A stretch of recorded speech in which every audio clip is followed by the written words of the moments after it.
여러분, 존슨앤드존슨 하면 뭐가 떠오르세요? 아마 집집마다 이 회사 제품 하나쯤은 다들 가지고 계실 텐데요. 그런데 만약 이 친숙한 이름 뒤에 130년 역사의 거대 제국이 생존을 위해 스스로 팔다리를 잘라내는 그런 냉혹한 전략을 숨기고 있다면 어떨까요? 자, 오늘 이 거대한 제국의 엄청난 변신, 그 비밀을 한번 파헤쳐 보겠습니다. 자, 이걸로 한번 시작해 볼까요? 우리가 매일 쓰는 구강청결제 리스테린 있잖아요. 그게 원래는 수술실 소독제나 바닥 청소용 세제였다면 믿으시겠어요? 진짜예요. 바로 이런 점이 존슨앤존슨 이야기의 핵심입니다. 우리가 아는 게 전부가 아니라는 거죠. 훨씬 더 복잡하고 깊은 이야기가 숨어 있습니다. 자, 그래서 이야기의 첫 번째 막을 열어보겠습니다. 제목은 바로 신뢰의 제국입니다. 이건 뭐 우리 모두가 기억하는 바로 그 모습이죠. 정말 가족의 건강 그 자체를 상징했던 존슨앤드존슨 말입니다. 아, 맞아요. 바로 이 제품들. 다들 아시죠?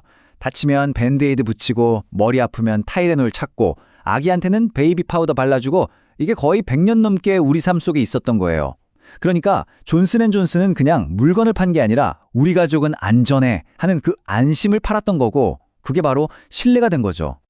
특히 이 신뢰가 정점을 찍었던 사건이 있었어요.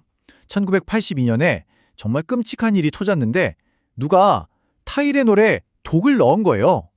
이때 존슨앤드존슨의 대응이 진짜 전설적이었죠.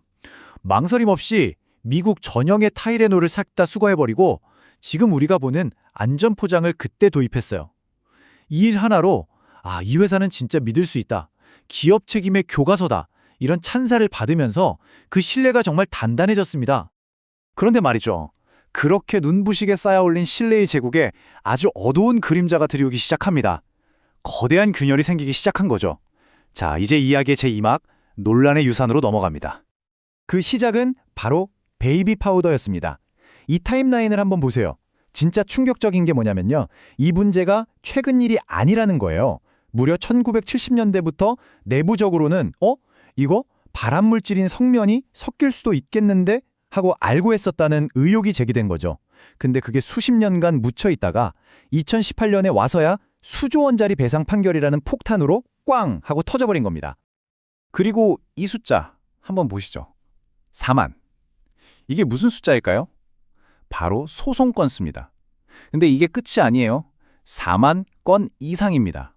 생각해보세요. 우리가 그냥 순하게만 생각했던 그 베이비 파우더 하나 때문에 회사 전체를 집어삼킬 만한 소송에 쓰나미가 몰려온 겁니다. 자, 그러니까 회사가 위기에 몰렸잖아요. 여기서 진짜 좀 냉혹하다 싶은 수가 등장합니다. 일명 텍사스 투스텝이라는 건데요. 이게 뭐냐면 아주 쉽게 말해서 꼬리 자르기예요. 소송 책임이라 빚 같은 골치 아픈 것들만 싹 모아서 LTL 매니지먼트라는 자회사를 하나 만들어요. 일종의 책임 전가용 바구니죠. 그리고는 그 바구니만 파산 신청을 해버리는 겁니다. 그럼 본체인 존슨앤존슨은 아무 상처 없이 살아남는 거죠. 이걸 지켜보는 피해자들 입장에선 정말 기가 막힐 노릇 아니겠어요? 그런데 논란이 이게 다가 아니었어요. 미국 사회를 정말 초토화시켰던 오피오이드, 그러니까 마약성 진통제 사태 있잖아요. 알고 보면 존슨앤존슨이 거기서도 핵심 공급자 중 하나였습니다. 호주 태즈메이니아라는 섬에서 유전자를 조작한 양귀비를 엄청나게 키워서 진통제 원료를 만들고 공급했던 거죠. 이것도 정말 큰 문제였어요. 자, 이렇게 사방에서 소송이 터지고 논란이 계속되니까 존슨앤드존슨이 정말 역사에 남을 만한 아주 과감한 결단을 내립니다. 바로 제3막 거대한 분할입니다. 2023년 드디어 칼을 뽑아듭니다. 타이레놀, 밴드에이드, 리스테린, 그러니까 우리가 아는 존슨앤존슨의 거의 모든 것, 그 얼굴 같은 브랜드들을 싹 다 떼어내서 캠뷰라는 새로운 회사를 만들어버려요. 이건 비유하자면 제국의 심장을 스스로 도려낸 거나 마찬가지인 정말 엄청난 결정이었죠. 이 표를 보시면 그 전략의 핵심이 한눈에 딱 들어옵니다. 보세요, 왼쪽. 옛날 존슨앤존슨, 그러니까 지금의 캠뷰는 소비자 브랜드들이랑 골치 아픈 소송 리스크를 다 떠안고 가는 거예요. 성장은 더디고 논란의 중심에 서 있죠. 반면에 오른쪽 새로운 존슨앤존슨은 어때요? 그 모든 무거운 짐을 다 내려놓고 이제부터는 제약이랑 첨단 의료기술, 그러니까 돈 되고 성장 가능성 높은 분야에만 집중하는 날렵한 혁신 기업으로 다시 태어난 겁니다. 근데 이게 그냥 짐만 떠넘긴 게 아니에요. 이 분사를 통해서 소래진 현금이 무려 130억 달러. 우리 돈으로 하면 거의 18조 원에 가까운 어마어마한 돈입니다. 뭘 위한 돈이겠어요? 바로 미래를 사들이기 위한 실탄을 완벽하게 장전한 거죠. 자, 그럼 이제 사막으로 가볼까요? 이 엄청난 돈을 손에 쥔 새로운 존슨앤드존슨은 과연 어디에 베팅하고 있을까요? 정답은 바로 바이오 기술과 첨단 의료, 즉 메드테크 분야입니다. 이 표를 보면 마치 전쟁터 같아요.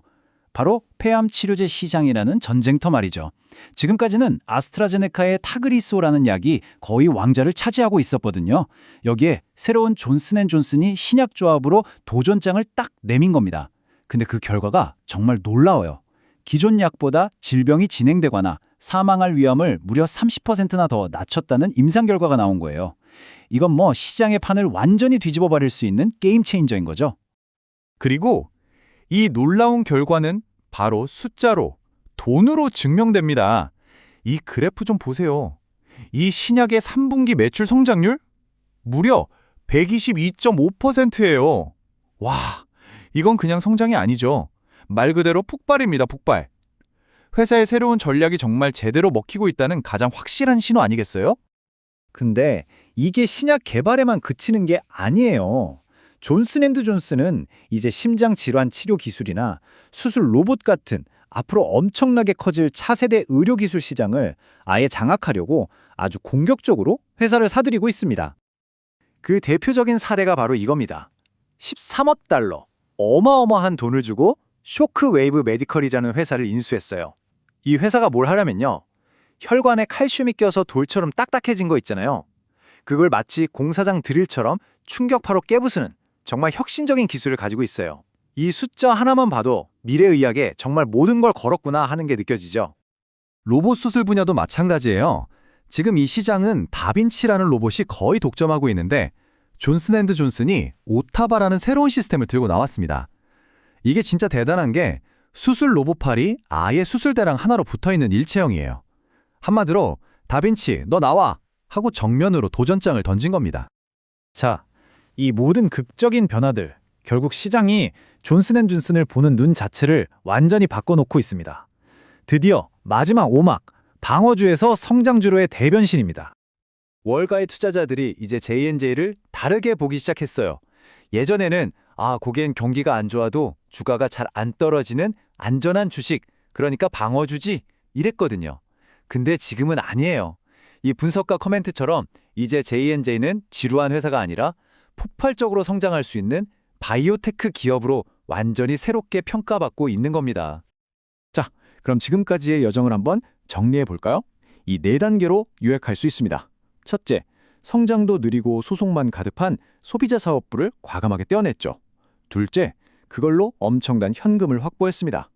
셋째, 그 돈으로 마진도 높고 미래가 밝은 제약, 의료기술에 올인했죠. 그리고 마지막으로 그 결과 훨씬 가볍고 더 빠르고 더 강한 회사로 다시 태어난 겁니다. 정말 완벽한 4단계 전략이죠.